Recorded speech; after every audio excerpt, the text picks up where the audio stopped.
आप सभी को नमस्कार। आज मैं आप सभी के समक्ष करवा चौथ की पूजा विधि और व्रत कथा लेकर आई हूँ, तो श्रवण करते हैं।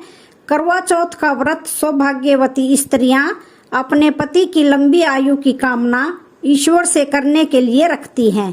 करवा चौथ के व्रत में शिव, पार्वती, कार्तिकेय, गणेश तथा चंद्रमा का पूजन किया जाता है।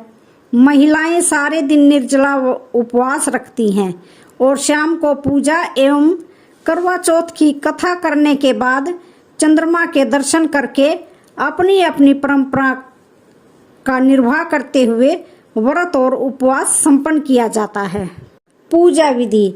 करवा चौथ के दिन सुबह उठकर स्नान आदि करके व्रत का संकल्प ले। दीवार पर गेरू और पिसे चावलों के घोल से करवा बनाए। इस चित्र को वर कहते हैं और इस प्रक्रिया को करवा धरना कहा जाता है। एक गोरी बनाकर उसे लकड़ी के आसन पर बिठाएं, उसको चुनरी उड़ाएं। शाम को करवा की पूजा के समय बिंदी आदि सुहाग सामग्री से गोरी का श्रृंगार करें। पूजा के लिए मिट्टी का टोटीदार करवा लें और उसमें जल भरें। करवे पर ढक्कन रखें और अपनी परंपराओं के अनुसार सामान उस पर रखें। करवे पर रोली से स्वास्तिक बनाएं। इसके बाद गौरी, गणेश और चित्रित करवा की परंपरा अनुसार पूजा करते हुए पति की दीर्घायु की कामना करें और कथा सुनें। कथा सुनकर छलनी से चंद्र दर्शन करें और उसे अर्घ्य प्रदान करें। इसके बाद सभी सम्मानित परिवारजनों के पैर छूकर आशीर्वाद लें। इसके बाद भोजन ग्रहण करें। करवा चौथ की कथा। करवा चौथ की एक प्रचलित कथा है, वीरावती और उसके 7 भाइयों की है, जो इस प्रकार है। प्राचीन काल में इंद्रप्रस्थ में वेद शर्मा नामक एक विद्वान ब्राह्मण रहता था। उसकी पत्नी लीलावती से उसके 7 पुत्र और वीरावती नाम की एक पुत्री थी। वीरावती के युवा होने पर उसका विवाह विधि विधान के साथ कर दिया गया। जब कार्तिक कृष्ण चतुर्थी आई तो वीरावती ने अपनी भाभियों के साथ बड़े प्रेम से करवा चौथ का व्रत शुरू किया, लेकिन भूख प्यास से वह चंद्र उदय के पहले ही बेहोश हो गई। बहन को बेहोश देखकर 7 भाई व्याकुल हो गए और इसका उपाय खोजने लगे। उन्होंने अपनी लाडली बहन के लिए पेड़ के पीछे से जलती मशाल का उजाला दिखाकर बहन को होश में लाकर चंद्र उदय होने की सूचना दी, तो उसने विधि पूर्वक पूजन और अर्घ्य देकर भोजन कर लिया।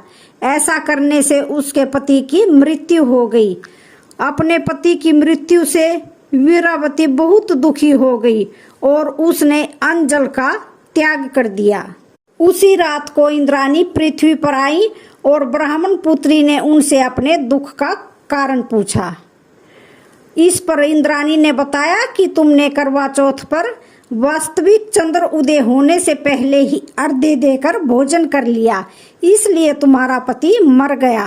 अब उसे पुनर्जीवित करने के लिए विधि पूर्वक करवा चौथ का व्रत करो। मैं उस व्रत के ही पुण्य प्रभाव से तुम्हारे पति को जीवित करूंगी। वीरावती ने 12 मास की चौथ सहित करवा चौथ का व्रत विधि के अनुसार किया, तो इंद्राणी ने अपनी प्रतिज्ञा के अनुसार प्रसन्न होकर चुल्लू भर पानी उसके पति के मृत शरीर पर छिड़क दिया। ऐसा करते ही उसका पति जीवित हो उठा और घर आ गया। इसके बाद वीरावती अपने पति के साथ वैवाहिक सुख भोगने लगी। समय के साथ उसे पुत्र, धन, धान्य और पति की दीर्घायु का लाभ मिला। करवा चौथ की एक और कहानी। करवा नाम की एक स्त्री थी और वह अपने पति के साथ रहती थी। एक दिन उनके पति नदी में स्नान करने गए थे, तो वहां उन्हें एक मगरमच्छ ने उनका पैर पकड़ लिया और नदी में खींचने लगा। करवा के पति उन्हें पुकारने लगे। आवाज सुनकर जैसे ही करवा दौड़कर नदी के पास पहुंची तो उन्हें देखा कि मगरमच्छ उनके पति को मुंह में पकड़कर नदी में ले जा रहा था। यह देखकर तुरंत ही करवा ने एक कच्चा धागा लिया और मगरमच्छ को एक पेड़ से बांध दिया। करवा का अस्तित्व इतना मजबूत था कि वो कच्चा धागा टस से मस नहीं हुआ। अब स्थिति ऐसी थी कि मगरमच्छ और करवा के पति दोनों के ही प्राण संकट में थे। फिर करवा ने यमराज को पुकारा।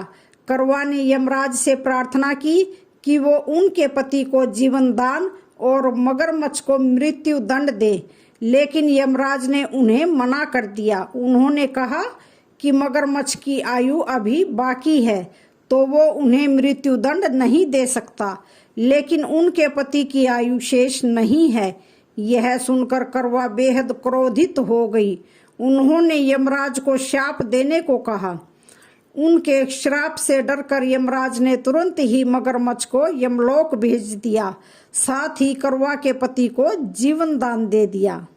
यही कारण है कि करवा चौथ का व्रत किया जाता है और प्रार्थना की जाती है कि हे करवा माता, जैसे आपने अपने पति को मृत्यु के मुंह से वापस निकाल लिया था, वैसे ही मेरे सुहाग की भी रक्षा करना। करवा माता के द्वारा बांधा गया वो कच्चा धागा प्रेम और विश्वास का था। इसके चलते ही यमराज सावित्री के पति के प्राण अपने साथ नहीं ले जा पाए। तो आज की वीडियो का यहीं पर समापन होता है। वीडियो अच्छी लगे तो चैनल को लाइक शेयर सब्सक्राइब जरूर करें। धन्यवाद।